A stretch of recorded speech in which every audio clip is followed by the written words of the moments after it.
Hey guys, this is Zach with Farm Table West, and welcome to the November 2023 farm tour, where I'm going to show you basically what we're going to be harvesting all winter. Um, it's been a really warm October for the most part, except last week we had a blizzard. The last week of October we had a blizzard that brought temperatures down to about 4 degrees.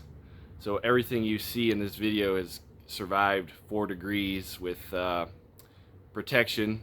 We've got frost blankets over everything, or we had frost blankets over everything. Most everything was double covered in frost covers to survive, and everything did really well and actually grew even through that time. So this might not look a whole lot different from the October tour, but it actually, things did grow quite a bit. All of this green stuff behind me definitely grew. And today is the last 10-hour day in our climate. So if you're ever going to do winter growing, you got to figure out when your last 10-hour day is, and make sure your crops are mature by then. And you'll see in this video that not everything is mature. But some of the stuff really did well. So what we got behind me here, this light green stuff is called Tokyo Bacana, and this is one of the best winter crops I've ever come across so far. It's a 21-day basically salad green that's sort of related to Napa cabbage or something, and tastes kind of like Napa cabbage, and it works in a salad mix pretty well as like a lettuce. It's delicious. I actually like it better than lettuce, and it grows really well at the end of the season, as well as this mustard green here, which is sort of the in-between color there. Those really did well, and tatsoi also is sort of like an Asian spinach that grew really well. So we planted all this in here in this greenhouse September 29th. And I've found over the years that's the best start date for a lot of these salad greens. It's not the best for some of the other stuff in here. I'm gonna flip the camera around so I can show what's going on. So as you can see here, this is the Tokyo Bacana, and it is perfect. I think this is the best timing I've ever gotten with this crop, because the leaves are absolutely perfect size, and we've got a lot of it. As you can see, what I did here is plant enough to hopefully last through the winter. We'll see. It always depends on when we get crazy -20 temperatures. If we do get some of that in December, I might have to harvest a lot of this early and sell it elsewhere other than the market. But the idea with the winter growing is you grow enough to harvest weekly, during the Persephone period, which is the time where the daylight is less than 10 hours. So for us, that is November 7th through February 4th. And so I planted for that. Again, it always depends on it when we get extreme cold, because when it gets to like -20, this stuff does well, but it sort of slows down what you can harvest, because that kind of cold is just tough to navigate. But this is an unheated greenhouse, so I'm not really willing to heat it yet for this kind of stuff, because it just doesn't really pencil out. But if we have a halfway decent winter where it only gets to like -10, most of this stuff will be fine to harvest all through the winter with the frost cover here. So we got enough frost cover in here to do double cover of everything. But this is kind of the time where you could see everything is fully mature, and basically we have like an inventory of all of these salad greens for the winter. So this is the tatsoi. This is like a mustardy kind of spinach, and this grew really well. Almost as tough as spinach in terms of cold tolerance. So that'll be useful for the winter. And then we also have this bok choy. That's what this row is all bok choy that I transplanted. It's a purple bok choy. It looks gorgeous, as you can see, but this is not fully mature, so I'm gonna have to make a note of this and plant it earlier next time. So what I'll probably do is just kind of bunch these into bunches and sell them that way, and it's kind of it'll be more of like a salad green or a cooking green rather than an actual bok choy. These are the kind of things you got to make notes of when you're doing any kind of fall or winter planting, so you know when to plant it next year. So this I gotta have to write down and make sure I plant it a little earlier, but it's still harvestable. At least it's some kind of crop.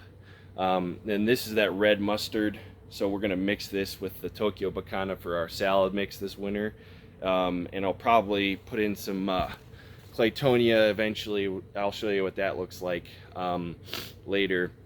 But all in all, this did pretty well. I'm pretty pleased with the results, because today is when things basically stop growing, and we actually have a pretty nice forecast for the next couple weeks, so I'm not really too worried about anything going south. And then we have a little bit of broccoli here that I wanted to give a whirl. This I don't know, I'm not real happy with broccoli as a crop for my scale. It's just too takes up too much space and doesn't really yield enough. But even this broccoli survived pretty well. I think I double covered this as well. But I think I probably would plant this a little bit earlier too. But yeah, most of what we got left in here is just our winter salad mix and bok choy. But as you can see, this is enough to harvest like 10 pounds a week through February. So that's like 12 weeks from now. We've got enough for that. And but like I said, if we get really crazy low temperatures in the forecast, I'll probably harvest a lot more of this quickly. And then what'll happen is starting around February, all this stuff will regrow. So we'll get pretty much a guarantee we'll get 2 crops out of this. You know, it does depend on how cold it gets and stuff and how well I protect it, but I've learned that it's definitely better to harvest it all before it gets really cold, and then it will pretty much regrow in February, which is really cool for a farm like me, because you don't really get much revenue in the winter. So this just makes a better use of your greenhouse, so you can get some revenue or some crops. And you could do this even in a garden if you want. If you really wanted to, you could do this in a garden with low tunnel greenhouses, which I don't have any on display right now, but you could do this in a garden, especially with stuff like spinach. So this is actually spinach right here, and this definitely didn't grow quite like I hoped it would.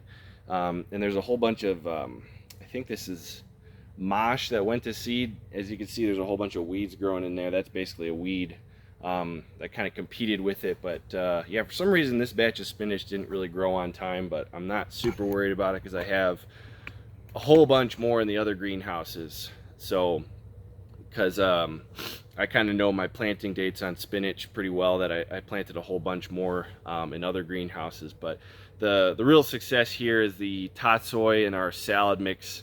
That's going to be awesome. Never had this much at this time of year, but it's absolutely perfect. So we definitely got the planting dates right on that. And then next year we'll get the bok choy right, because that is a gorgeous crop, and it's really good to have in the wintertime. So our first high tunnel, I'll show you what we got growing in the other 3 tunnels in the rest of this video. Alright, so now we're in the geothermal tunnel. I just did a video update on how this has been performing this fall, and crops are pretty much the same size as they were in the last video, but again, this is the last day where they're gonna grow, so because it's still 10 hours of daylight, so I wanted to show what everything looks like right now. And yeah, like I said in the last video, the geothermal is working, the climate battery I should start calling it, is working a lot better than I thought last year, because it's been warming up during the day and releasing the heat at night. So basically nothing is frozen in here, even in that crazy blizzard. Well, and I still had to protect everything with the frost covering, but you know that costs just my time on covering it, and once you get good at it, it's not that hard. But basically we got in here a little bit less cold hardy stuff because I know this greenhouse is the most insulated, and even with my 1 year of experience last year, I could tell that stuff performs better in here. But we got a lot of fun stuff growing in here. And some more examples of how I didn't quite get the planting date right. So all this is actually lettuce, like real lettuce, not the stuff I have in the other greenhouse. This isn't quite mature yet. I definitely didn't get the timing right yet. So as you can see here, this stuff is like 75% mature, which is all right. I'm gonna still harvest it. We'll pick the outer leaves by hand instead of using a knife, so it grows back faster.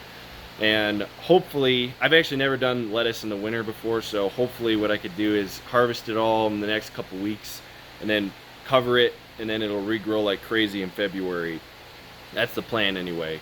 It worked pretty well with that Tokyo Bacana and stuff last year. And then I've got our second batch of spinach in here, and this was planted I think like September 21st or something, and it's pretty close to mature. Not quite as big as I wanted it, but I planted these a little denser, so the leaves are going to be smaller, so it's pretty decent. And again, I got to record that date so I get the date a little bit better. This tunnel had tomatoes in it, so I was kind of pushing the tomatoes as late as I could, but I probably could afford to pull them a little earlier just because we had 2 tunnels of tomatoes.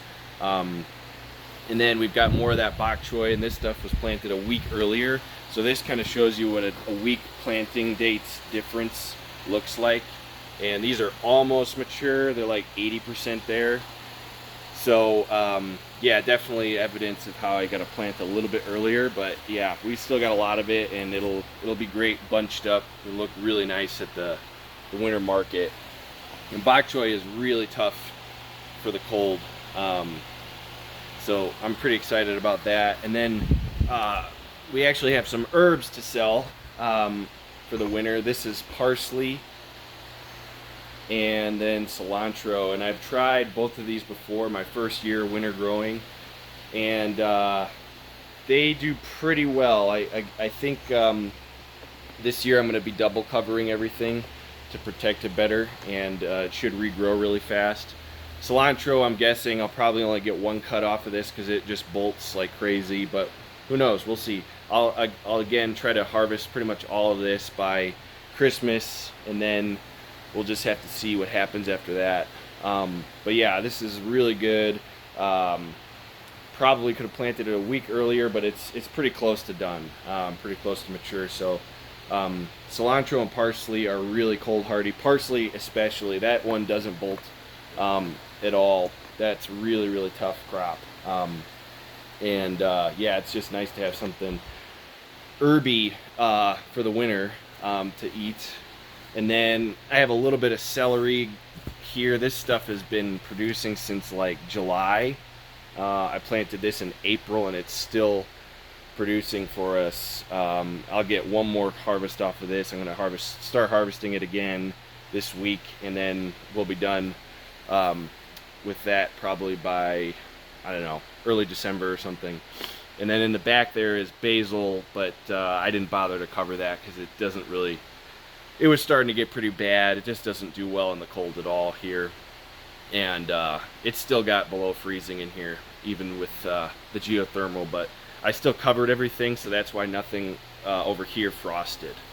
So yeah, this really worked out pretty well. It's still not like 100%. Once we get the planting dates right, it's just going to be a jungle in here next year. But yeah, you still gotta try things. Context is different. Each greenhouse I have is different, so the real best way to do this right is to just keep trying and figure out what works. But again, the concept in here is trying to get everything mature by today, November 7th. So I'll just make a note of everything that's not quite mature and make sure I plant it a little earlier next year. But yeah, that pretty much covers the two main high tunnels, and then now I'll show you the caterpillar tunnels, what's growing in there.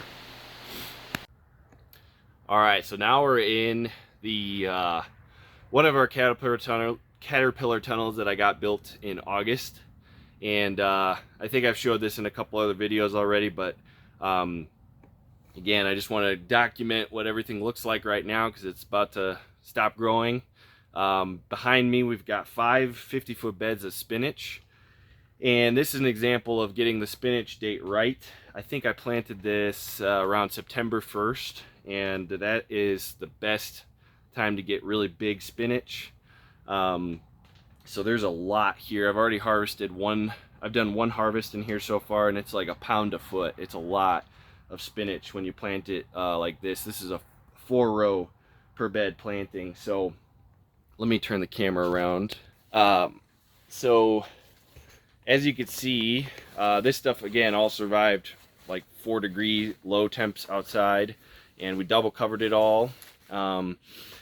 This is brand new soil, so I just tilled it in August and put in 2 inches of compost, but I did it with a bobcat, so I wasn't able to get the compost as evenly distributed as I would have liked. But so that's why there's weird areas where it didn't grow quite as vigorous as over here, which is all right, but it's still really, really good. There's a lot of spinach here that we'll be harvesting, and this I'll try and push as late into the winter as I can, but because spinach is generally the toughest of all the greens in my experience. But even still, with -20, it'll be damaged and kind of gross. So I'm going to try and sell as much of it as I can before it gets that cold, and hopefully it doesn't get that cold till like at least mid to late January. That'd be great, but we'll see. The Old Farmer's Almanac for this year is pretty grim. I don't know if anybody follows that, but it's for our climate, it is supposed to be one of the worst winters I've ever seen, which I haven't really been growing that long, but it's pretty bad. It's like 7 degrees below average is what they're predicting for November through February, which is not great. But so far they've been wrong, because it was already supposed to be really cold this November. But anyway, we'll just have to play it by ear. That's kind of what you always have to do with farming or gardening. Here we've got 5 beds of spinach, or I mean carrots. These are going to be harvested for fresh sales starting this week, because they're definitely done. They are. We had some pretty bad germination, and I think I used seed that was too old, but even still, got pretty good carrots here. And I tried to reseed with some radishes to fill out the space, but that didn't really work because there wasn't enough light, I think, or something. And I got all sorts of fertility issues going on because this is brand new soil. I just got some soil tests back from a lab that will help fix that for next year, and will balance out the nutrition. But I was kind of rushing all this year just to get the greenhouse up and get something planted. So we did pretty well. I think this is probably going to even out to be like 3 beds worth of carrots, which isn't bad. We'll see. I have no idea really until I start harvesting.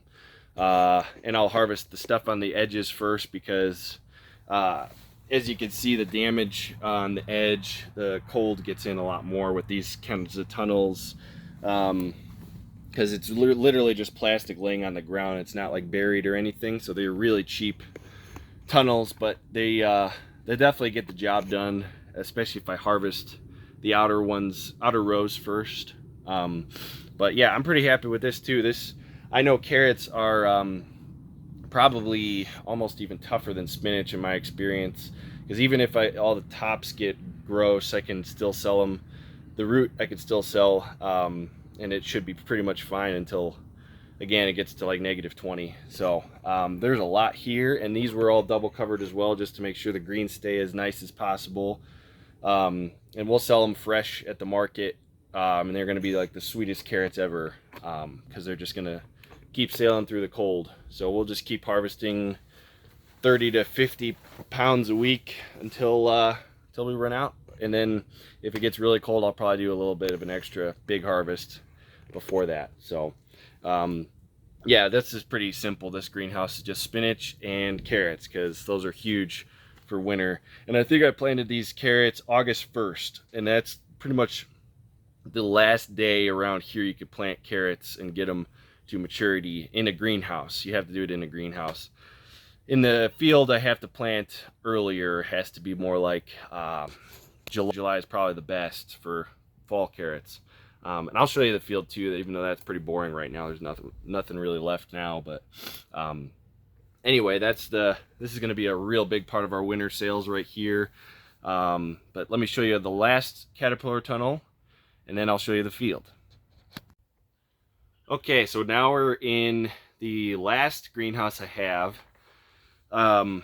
This is the last caterpillar tunnel. We built 2 of them this fall, or kind of summer actually, and planted most of this stuff in August, and a lot of it was planted a little bit too late, I'm learning.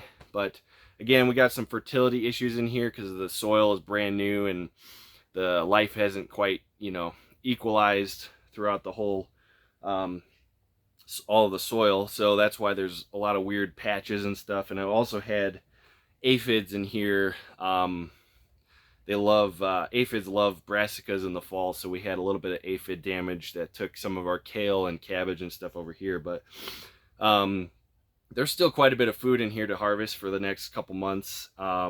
Let's flip the camera around.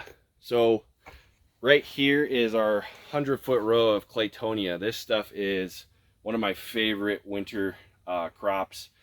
This still didn't quite get mature. And I'm gonna guess that's mostly not because of timing, but because of fertility. I've grown Claytonia for the last 2 years, and I'm pretty confident my planting date was right. I can't remember it off the top of my head, but it was like early August, and I direct seeded this whole 100-foot row, and you could see some of it's totally mature, some of it's like half mature, and I think that's just because the soil's all wacky right now. But this stuff is delicious. It's like I don't know how to describe it. It's a different flavor. It's like watercress almost, so we'll probably sell it on its own and then also like with a salad mix. So there's still a lot here. This is, even though it's not totally mature, we'll be able to harvest this deep into the winter. It's very cold hardy, and it's actually native to the Rocky Mountains. If you've ever seen something like this growing in the mountains in the Rocky Mountains, that's where it's natively from. I don't know who figured out that it was really good to grow for like farming, but it's great. And the seeds are really small. They're like the size of, oh man, they're one of the smallest seeds that I have. They're really, really small. 1 packet of seeds will last years. It is pretty expensive to get the seeds. I get the seeds from Johnny's, but it's worth it.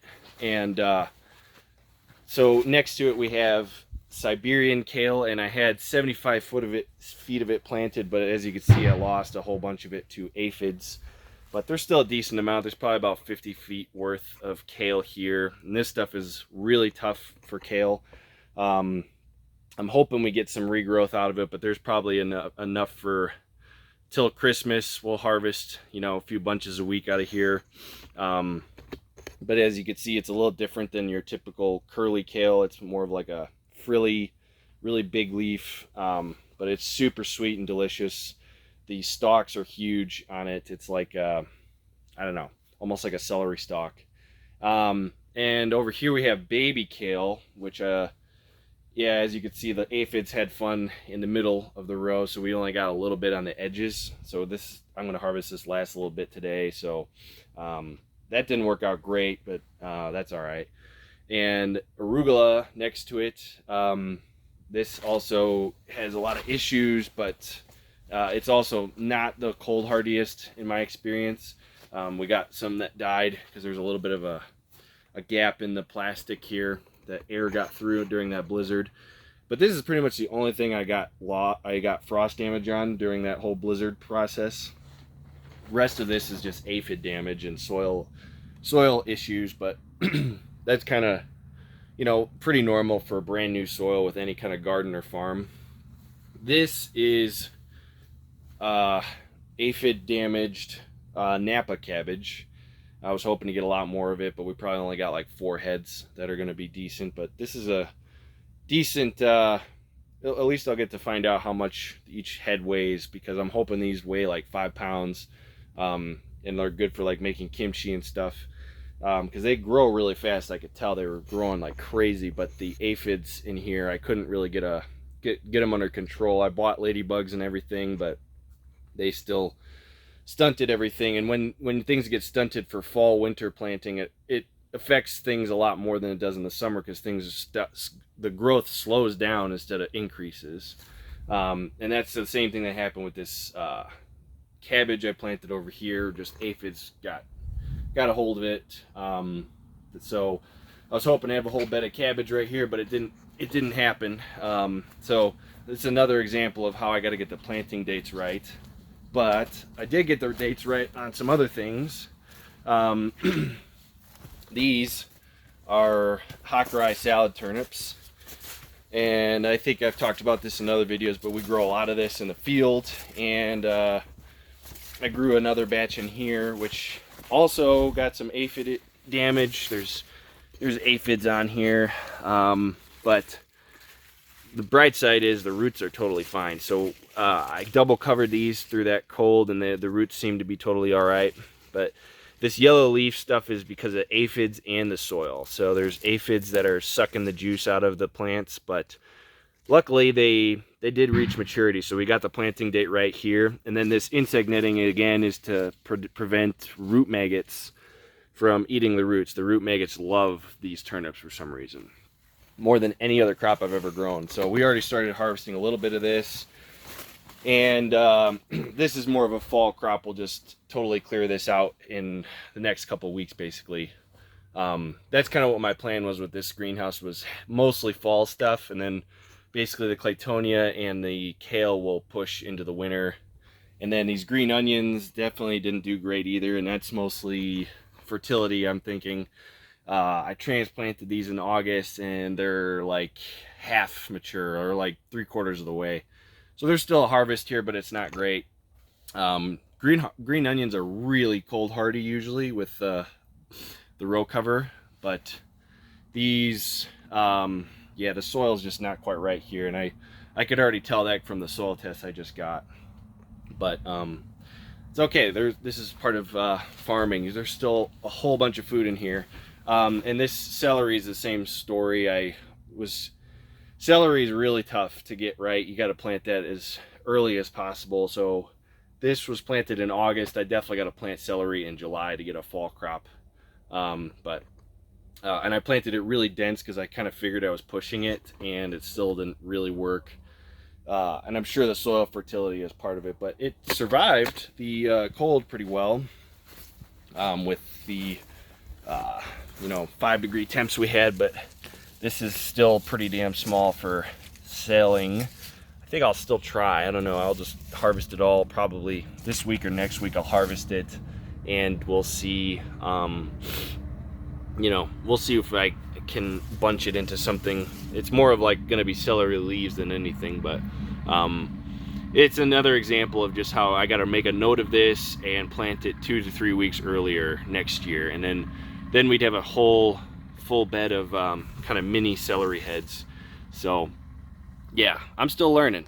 This whole fall planting stuff is difficult. It's tricky to figure out, but the concept is the same in any climate. You just gotta grow it. And the Johnny's Seeds has a really good fall planting calendar, and I kind of haven't followed it super close with every single crop in the past because I thought I could get away with it. And I think I gotta you gotta follow that calendar, because you put in your last frost date and it tells you when to plant in the ground for every single crop pretty much I've mentioned here today, to make sure it actually is mature by basically, in a greenhouse. I think I could probably push to I think probably in mid October for stuff like celery.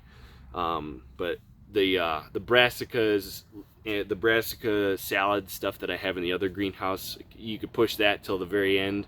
But certain things like celery, you probably want mature a little earlier. So that's just stuff I'm learning. Let me show you the field, or what's left of that, and then we'll be done with this tour. All right, so now we're in the field, what I've been showing you all summer, and as you can tell, it's really dark. It is, again, it's November 7th, so the sun is way lower. That's why it's like right in my eyes right now. And behind me, you can see there's a whole row of trees just south of the field, so that's why it gets shaded, starts getting shaded probably like early October, and then it just kind of gets more shaded by November. And for the field production, it doesn't matter a whole lot because I'm pretty much pulling crops out by that time, or at least that's my plan from now on. But it would be a little better if the field had sun at this time of year, but it's not really a huge deal for field crops because I'm trying to cram as much crop that's mature, you know, before September 21st. Basically, that's kind of my goal for the field. I want everything to be mature by our first frost date average. So everything here is pretty much dead because again, I'm not going to bother covering stuff out here. It's when we have blizzard, when it gets down to 4 degrees here, it's usually really windy, and you can't really practically cover things with row cover like I have in the greenhouse.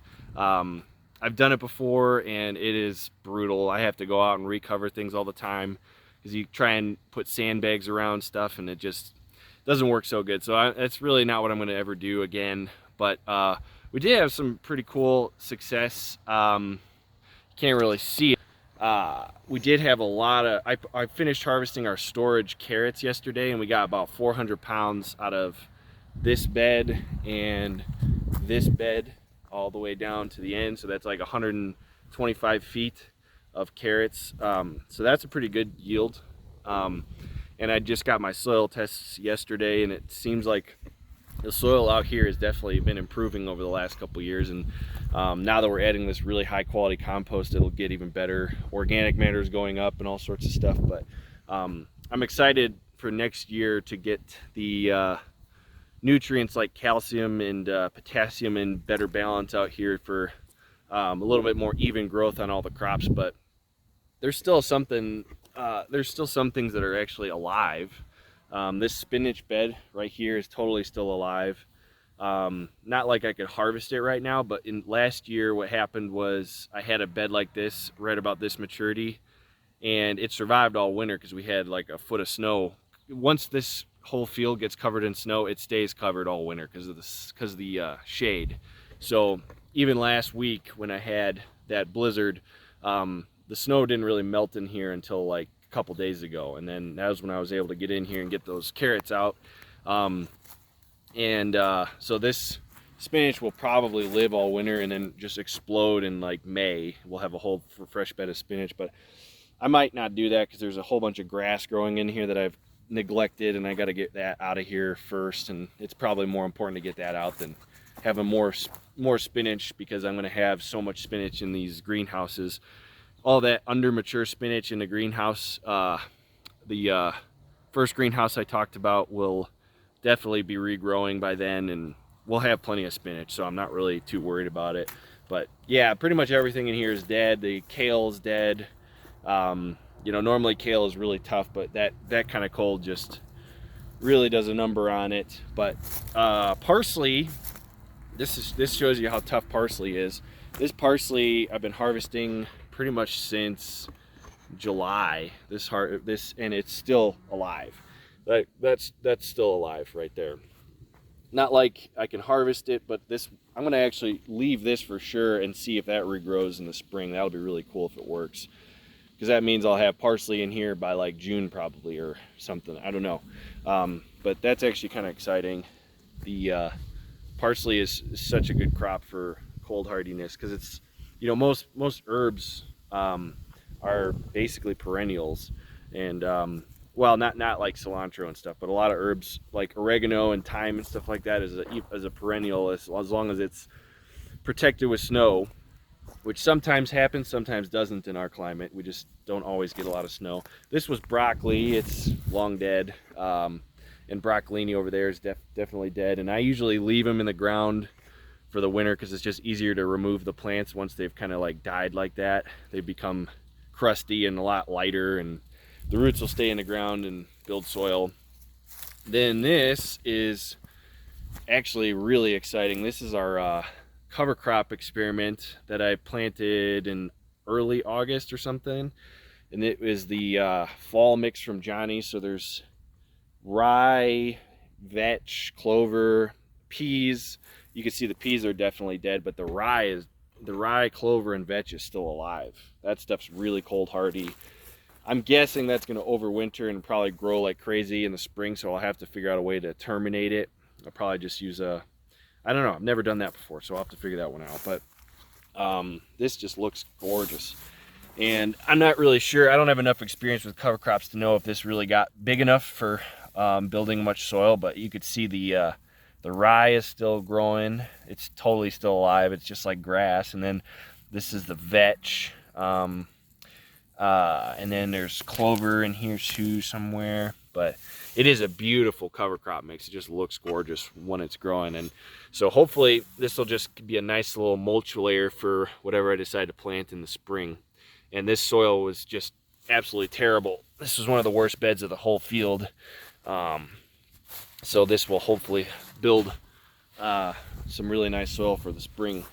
But yeah, that's pretty much growing for the winter. I just wanted to demonstrate, you know, what you can actually produce for the winter. So now you see what we're going to be harvesting all winter, and a lot of these crops you could grow in a much easier climate than ours, with a lot less difficulty. If we could do it here, you could do it in any zone lower than 4B with a lot less trouble than Wyoming. But yeah, it's really, the zone is, it's definitely important to know all that stuff, but if you know what your planting dates are for your climate, you could produce a lot of food in the winter, and you know how to cover it. The real key is knowing when to cover your crops with that row cover, and it's really cheap stuff.